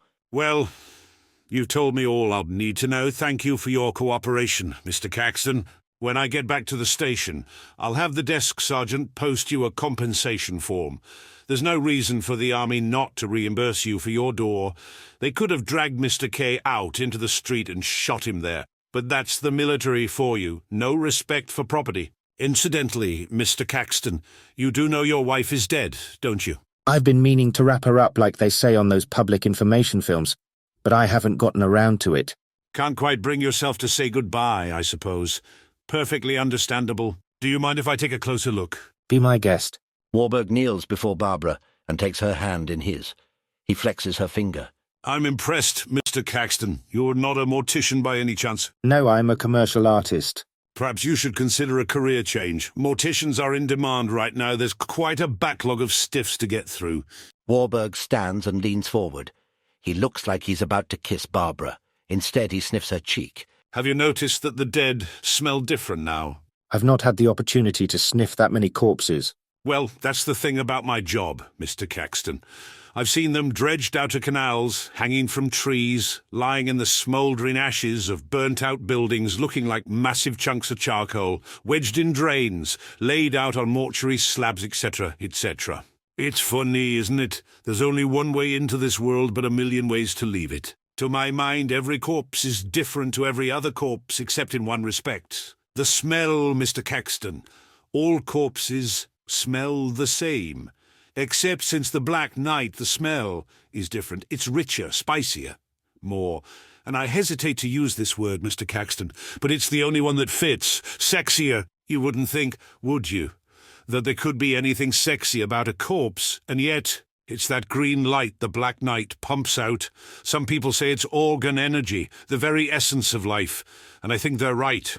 The Black Night is killing us with life. You've got to admit, Mr. Caxton, that since the Black Night started doing the rounds, you felt more alive than ever. I suppose I have. And Randier, like you're on steroids. Personally, I only have to see a woman, and I'm rock hard. And here's the funny thing. It's the dead ones that turn me on the most. There's nothing makes me stiff quite as much as a stiff, if you know what I mean. I think you'd best leave, Inspector. My wife died during the first transit.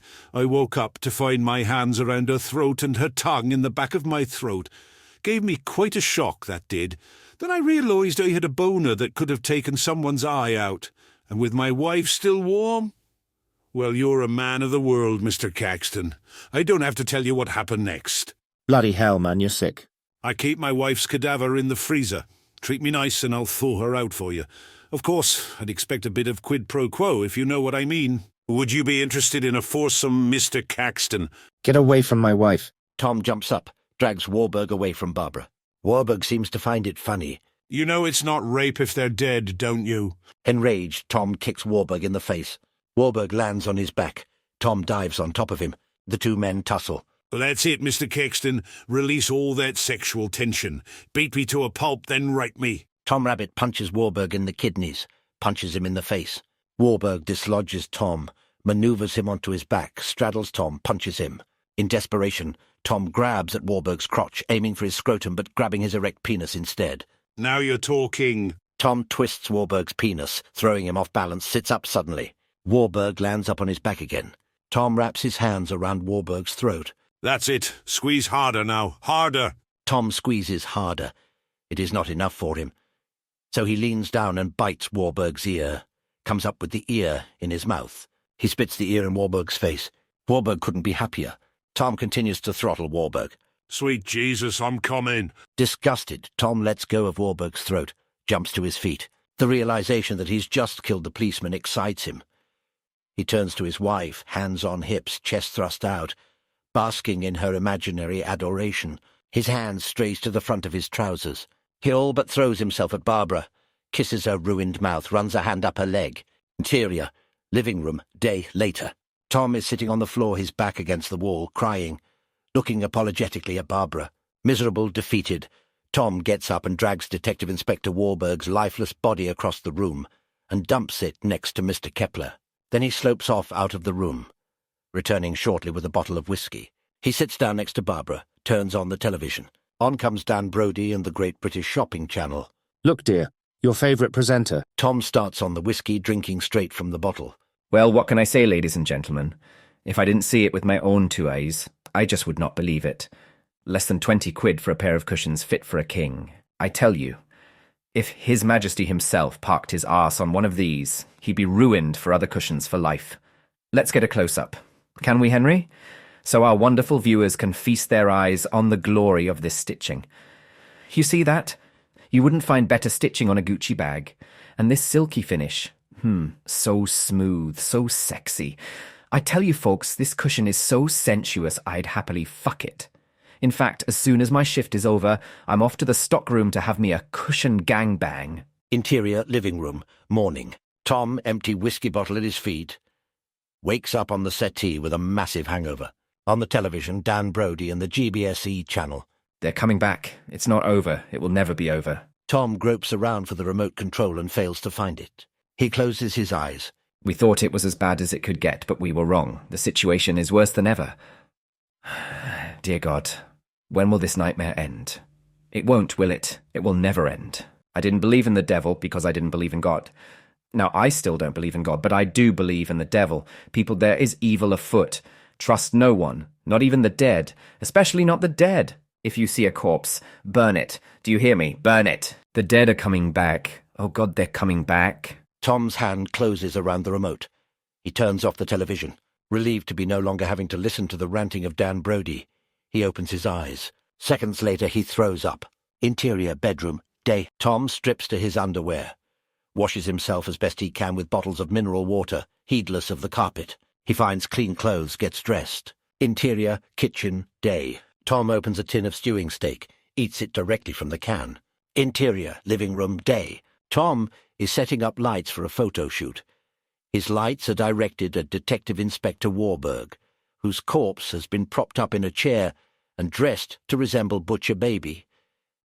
Warburg's body over the chair and pulls down the policeman's trousers. Tom unzips himself, drops his trousers, prepares to violate Warburg. You know it's not rape if they're dead, don't you? Interior, Tom's office, day. Tom transfers the photos to his PC and uses them to dummy up promo posters for Butcher Baby. Interior, living room, day. Tom enters carrying a copy of The Passion of Eva Braun by Patrick Whittaker. He sits next to Barbara. My favourite book, The Passion of Eva Braun by Patrick Whittaker, a criminally overlooked author. For years I've been threatening to read it to you, and there's no time like the present. Between you and me, I need something to do. Nobody warned me the end of the world would be this boring. Tom opens The Passion of Eva Braun and begins to read it out loud. Chapter 1. Mate in 3 Moves. Dallas, November 22nd, 1963. For once, the voices in his head were silent. Knowing how crucial it was for him to focus on the job in hand, they had ceased their inane chattering. Che Guevara savoured this rare moment of peace, one of the few he'd experienced since leaving Siberia. If all went well, he might never hear the voices again. Gazing out from the 6th floor of the Texas School's book depository, he surveyed downtown Dallas like a grand master at a chessboard. All the pieces were on the board. The opening moves had been made. Adolf Hitler was on his way from Love Field Airport in an open-top Mercedes limousine. With him were his wife, the one-time Eva Braun, and his deputy, Martin Bormann. Che's opening gambit was clear in his mind. Interior, living room, night. Sat next to Barbara. Tom is watching BBC News, which is showing a shot inside an Apollo module with a caption, "Live from inside the White Knight mission capsule." Louise Bates again. Until this moment, Neil Armstrong was undoubtedly the world's most famous astronaut. But surely from here on in, the names of these 2 brave men, Jurgen Fischer and Walter Penrose, will eclipse even that of the first man on the moon. The picture you are seeing comes from a handheld camera inside an Apollo command and service module, which is more or less above the terminator, that is to say, the division between night and day. On the night side, towards where the module is heading, you can see much of the Middle East bathed in green light, the significance of which can be lost on no one. It makes one sick to think of the mayhem underway wherever the green light seeds its evil. The madness and the murder, the cold, calculated genocide perpetrated by an alien civilization that for all any of us knows may no longer even exist. Bates falls silent, her commentary giving way to radio chatter between ground control and the 2 astronauts, Fisher and Penrose. Houston, we're all set to go here. The White Knight is primed. Beep. Roger that, Walter. Beep. I have a visual sighting of the Black Knight. It's hard to make out because it really is black. About the only thing I can say about it is that it's quite irregular in shape, and it looks evil. Beep. Roger that, Walter. Jurgen, is there any chance you can get it on camera for us? Beep. Roger, Houston. Beep. For a few seconds, as the camera is swung about, the picture goes mental, becoming a fleeting segue of nonsensical images before settling down into a view from the front of the capsule. In the midst of the blackness of space can be seen something even blacker, only discernible because it is blocking out the stars behind it. This is the Black Knight satellite. And there we have it. The first close-up image of the Black Knight satellite. What a moment this is. The command module drifts ever closer to the satellite, with each moment bringing with it slightly more detail. As the alien craft fills the screen, it is possible to make out what looks like portholes with sheets of black metal filling in for glass. All sorts of box-shaped artifacts protrude from its main shell. giving the impression of an agglomeration of spare parts, rescued from a scrapyard and randomly thrown together. Houston, I can see many dents in the hull of that thing. I'm guessing they were made by meteors, but who knows, maybe the Black Knight once came under attack. Beep. Roger that, Walter. Beep. We are applying retros to maintain our distance. This is as near as the command module goes. Requesting permission to commence the next phase of our mission. Houston. Beep. Permission is granted. Proceed at your own pace, and God bless and Godspeed. Something resembling a domestic fridge floats into view. And that, ladies and gentlemen, is what NASA is calling the White Knight, for obvious reasons. Without further details, we can only assume it to be an atomic weapon of some sort. The two astronauts are steering it towards the Black Knight.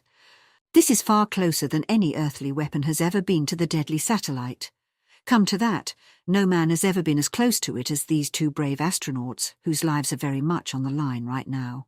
The plan seems to be to somehow attach the White Knight to the Black Knight and detonate it at what amounts to point-blank range, guaranteeing total annihilation of this hideous artifact. Dear God, dare we believe that our salvation is unfolding right before our very eyes? Is this the end of the nightmare? We know not from whence the Black Knight came, nor who sent it or why. What we do know is... White light suddenly bursts forth on the television screen and dies abruptly. The screen is now blank. A few moments of indecipherable background chatter gives way to the voice of Louise Bates. Ladies and gentlemen, it seems that the White Knight, whatever it is or rather was, has detonated prematurely.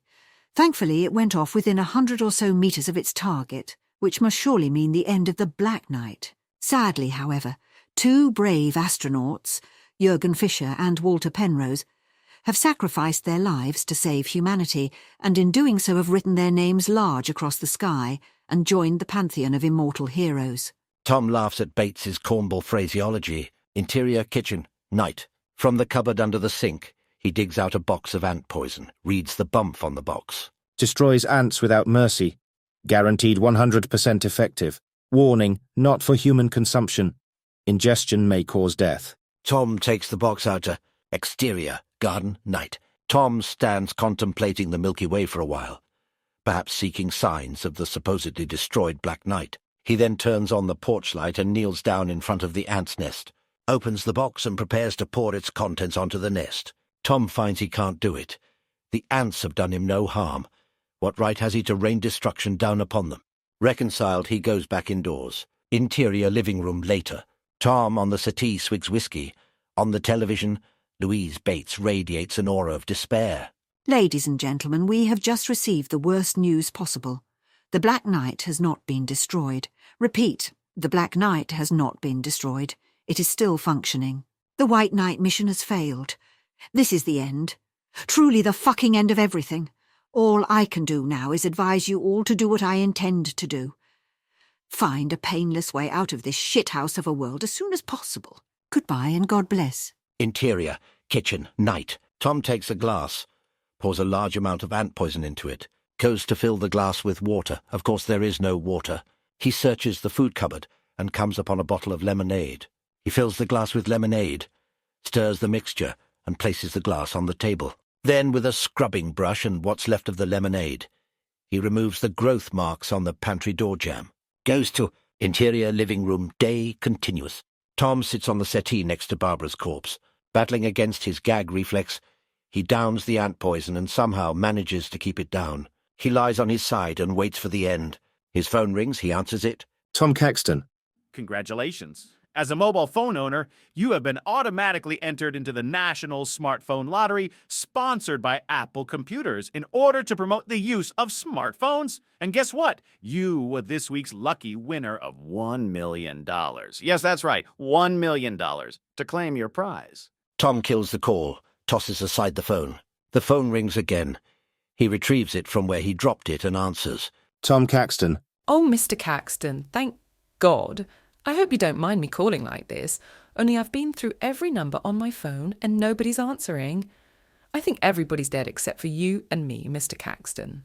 We could be the last people on Earth, which I suppose is one for the history books, only there won't be any more history books because history is finished. It's over. The reason I'm calling you, Mr. Caxton, is that I'm dying. Oh my God. Now that I've said it, it's suddenly become real. I'm dying. This is it. My life is over. 60 sleeping pills. Little red things that look like sweet. Mother's little helpers, I think they call them. I took them one at a time, and after each one, I said a Hail Mary. I can feel them working. Slowing down my heartbeat, slowing down my brain, shutting down my vital organs. It's a nice feeling in a way, but scary, and I don't want to die alone, Mr. Caxton. Which is why I got on the phone like they tell you to do in the advert. You know the one I mean? Where you have all those lonely people phoning each other and suddenly they're not lonely anymore and the sun comes out and the clouds just disappear. Are you a Catholic, Mr. Caxton? No, you're not. I remember that arsehole of a husband of mine saying you joined an atheist society, which, if you don't mind me saying so, is a very strange thing to do. Having a club for people who don't believe in God is like having a club for people who don't believe in the tooth fairy. The thing is, Mr. Caxton, I am a lifelong Catholic. Not a very devout one, perhaps, but I do confess my sins once in a while, and here I am committing the worst sin of all, suicide, and there's no priest around to grant me absolution. What little time I have left, I want to use squaring things with my God. I think I'm a good person, Mr. Caxton, and I think God thinks so too, but I crave his forgiveness. I really do. Do you mind hearing my confession, Mr. Caxton? I know you're not a priest, but that doesn't matter. It won't be you I'm talking to. It will be God. I think you should know, Mrs. Linton. I'm dying too. I've ingested ant poison. Then, as soon as I've confessed my sins, you should confess yours. Otherwise, you're going to burn in hell. I don't believe in God, and I don't believe in hell. Then I'm truly sorry, because for you there is no salvation, no redemption. Give me your confession, Mrs. Linton. If I do, will you give me yours? Sure, why not? I think I should begin with my worst sin. No, I've already told you that.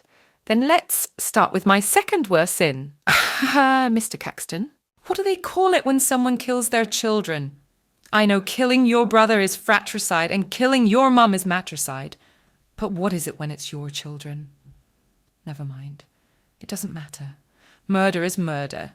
I killed my children, Mr. Caxton. I gave them a warm bath and fed them fish. Finger sandwiches washed down with Dr. Pepper laced with heroin. Did I tell you I'm a heroin addict, Mr. Caxton? That's another sin to add to the list. Beth and Peter went to sleep in each other's arms. They were happy because they were loved, and they'd just had fish finger sandwiches. Then the Lord, in his infinite mercy, took their souls up to paradise. Oh, and one more sin while I think of it. I rejoiced at my husband losing his penis. I took pleasure in his pain. Other than that, I have used the Lord's name in vain, and I have committed the following sins: lust, greed, envy, pride, and wrath. And I think that's about it. And now it's your turn, Mr. Caxton. Confess your sins before it's too late. I don't know how, Mrs. Linton. Imagine you're standing before God. What do you want to say to him? I want to say, God, you blew it. Tom convulses, drops his phone, clutches his stomach, cries out in agony. Mr. Caxton, are you okay? Tom is in his death throes. He screams and kicks and tears at his hair. Jesus loves you, Tom Caxton. He knows you're a good man. I'm praying, Mr. Caxton. I'm praying for both of us. Tom pays no attention to Isabel. He is too busy dying to care. Jesus loves me. This I know, for the Bible tells me so. Little ones to him belong. They're weak, but he is strong. Yes, Jesus loves me. Yes, Jesus loves me. Yes, Jesus loves me. The Bible tells me so. The pain intensifies. Oh God, make it stop, make it stop. Isabel sings on, growing ever quieter as her life slips away. Tom crawls on the floor, writhes, sweats, screams. Barbara. Eventually he dies. Interior, hallway night continuous. Through the letterbox comes an avalanche of packages. Each bears the logo of the Great British Shopping Experience. Interior, living room, night, continuous. Tom and Barbara are lying dead on the floor. In the corner sit the corpses of Mr. Kepler, wrapped in sheets, and Detective Inspector Warburg. The television switches to the Great British Shopping Experience channel. Dan Brody faces the camera, with a jerrycan at his feet. This is the final testament of Daniel Reinhardt Brody, star of stage and television. By the time you view this, assuming there's anyone left to do so, I will be dead. More than dead, I will be ashes. My body will be gone for good. The Black Knight shall not have it. People, heed my warning. Do not bury the dead. Destroy them utterly, or they will come back. They will come back. Maybe one day there will be an end to this nightmare. Maybe they'll find a way to destroy the Black Knight. Maybe it will just switch itself off. Maybe some remnant of humanity will survive this catastrophe and start all over again. Maybe. But come the day of salvation, I for one will not be around to see it. Brody is the very picture of serenity as he picks up the jerry can and douses himself in petrol. He takes out a lighter and thumbs the flint. As soon as he has a flame, he combusts with a loud whoomph. Screaming and flailing his arms, Brody runs at the camera, causing it to white out. Screen goes blank for a few seconds. Then we are back to the start of Brody's last testament. This is the final testament of Daniel Reinhardt Brody, star of stage and television. By the time you view this, assuming there's anyone left to do so, I will be dead. More than dead. I will be ashes. My body will be gone for good. Screen goes blank. Sudden silence then.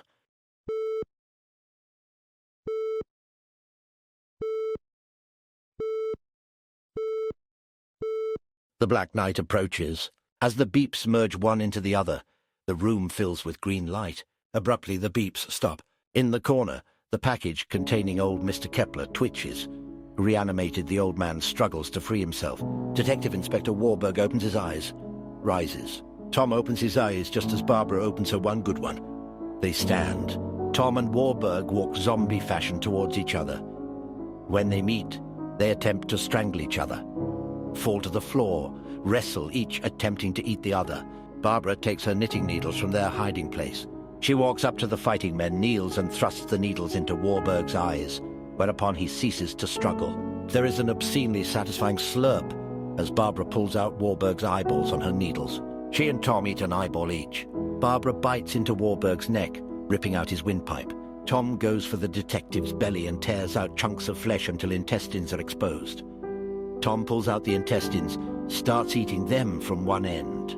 Barbara starts on the other end. Tom and Barbara, united in living death, lovingly munch their way towards one another as they joyfully feast on a dead man's entrails. Freeze frame. Final fade out.